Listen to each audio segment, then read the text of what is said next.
let's head over, Justin, to the other first four game, at least of the high major level. Wednesday night, Dayton, both 11 seeds. 11 seed Xavier against 11 seed Texas. Consensus line of Musketeers minus 2.5. Xavier minus 130, or actually minus 145, it looks like it's up to on the money line. It's the best price you're going to get over at Caesar Sportsbook. Musketeers lost their first round game in the Big East tournament, up as many as 14 points in the second half against Marquette. Texas advancing all the way to the quarterfinals against Tennessee. They didn't cover that 9.5 point line. Did you have any action on that where Tennessee winds up back? I was on Texas. I was on Texas. How big of a sweat for you was that? I know we want to maybe touch on the importance of responsible gambling. I think that was an important game to note of, just from the standpoint of not chasing if you lost that bet. I'm not saying you would, but for the novice bettor. I have made over 1,600 college basketball bets this season. We talked about this pre-show. I would be lying if I said that was the first or 10th time that's happened to me this year. It happens. It goes both ways, even though it feels like it only ever goes one way. It goes both ways. I promise you, if you were really upset from that loss, to anyone listening, you're going to get it back the other way at some point if you keep on doing it. Right.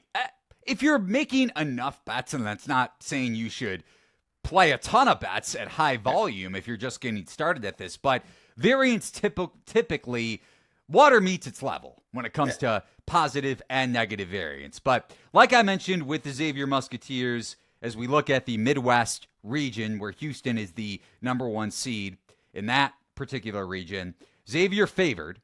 And if we go back to pre-NCAA tournament before this game, Xavier has won 9 of their last 12 games, including the Marquette loss. They've ranked 26th on Torvik during that span.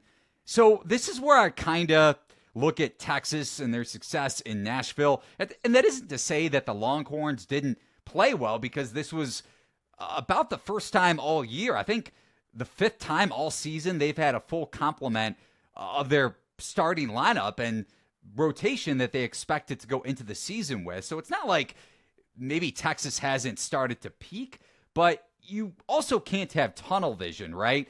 When it comes to looking at conference tournament results. Texas winning a couple of games, maybe a little bit of a luck box win in double overtime over Texas A&M as a 5.5, 6 point dog on the pre-flop line, while Xavier loses in the first round of the Big East tournament, and they're arguably peaking with that new look roster preseason wise, and Zach Freemantle a little bit into Big East play, especially during this last 12 game stretch. With Freemantle healthy, they're starting to play their best basketball. So just the dichotomy of that, and kind of starting off the handicap, you can't really be like, okay, Texas has won 2 of their last 3 games. They look great in the SEC tournament. Xavier didn't cover, or actually covered, backdoored if you had 2.5. I was lucky that Ryan Conwell hit that shot off glass. Of course, I was there. You were there. You were watching it in person. Did you have Xavier? No, I had nothing. I had the under, which lost pretty badly. I think, although the guy right in front of me in the stadium did have St. John's, and he walked out immediately after the shot went in. He didn't say a word to any of his friends. He left. He left the stadium. That's probably a guy that is making or maybe chasing early in the Big East tournament. But would you agree with that notion?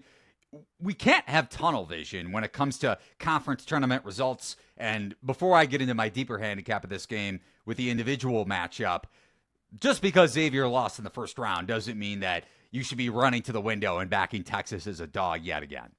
For sure. I mean, you can go both ways. On one hand, you don't want to overreact. On the other hand, you don't want to underreact. I mean, True. Xavier didn't play poorly. Let's just say that they took St. John's to the final couple of possessions, and they led that game for a large majority of the game. You mean Marquette, right? Pardon? Sorry, I meant Marquette. St. John's in the tournament kind of got me. I watched both back games, to back. They were playing back to back. My games got jumbled. But point being, Xavier, I mean, they were in that game the entire way through. Marquette had an awesome shooting performance at 43% from deep. So it's not like Xavier played extremely poorly. In fact, they were awesome offensively. And when you talk about tunnel vision, I think that when you're looking at Texas, it's something where like it's bounces, right? Xavier's a possession away from from Marquette, and then Texas A&M went to double overtime, right? So bounce one way, bounce the other way. Now Texas ends up losing in the second round of the SEC tournament, and who knows where Xavier gets to in their Big East run. So it's coin flips, it's results. Win loss don't always mean results in terms of actually how a team performed, and it's easy. Sometimes you just wipe that off the board.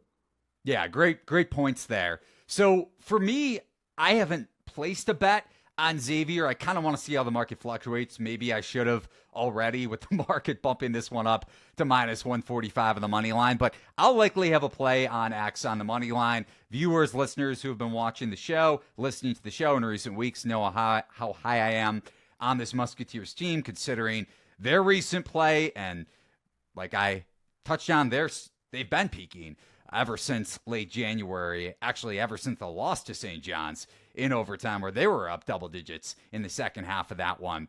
But Texas's defense ranks in the 29th and 13th percentile when you look at how they guard on off-ball action and cuts on a points per possession basis, according to Synergy. We know Sean Miller runs a motion offense with Ryan Conwell, Zach Freemantle. So a lot of that is predicated off-ball movement and cuts. I think Xavier should have success in the half court, despite the fact that Texas's transition defense actually grades out pretty well, according to Synergy, which Xavier does like to get their buckets in transition. But yeah, Xavier's half court offense, I think, has success. And then Ryan Conwell and the Xavier offense, top 60 in free throw attempt rate. Across the season, Texas ranks bottom 45 nationally when you look at trying to limit opponents getting to the free throw line. And then one last point before I swing it to you, Matt.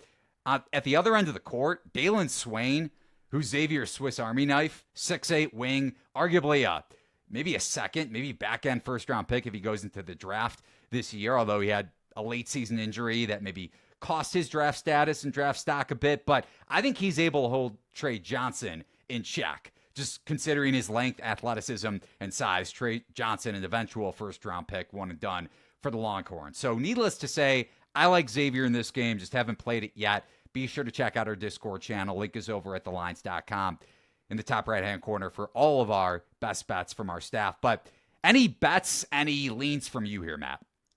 Yeah, I mean, first of all, quick shout out to last year's Indiana State squad, because they have 3 of the 5 starters playing in this game between Conwell, as you mentioned, and then Julian Larry and Jason Kent for Texas. And that was one of my favorite teams ever. So shout out to that squad.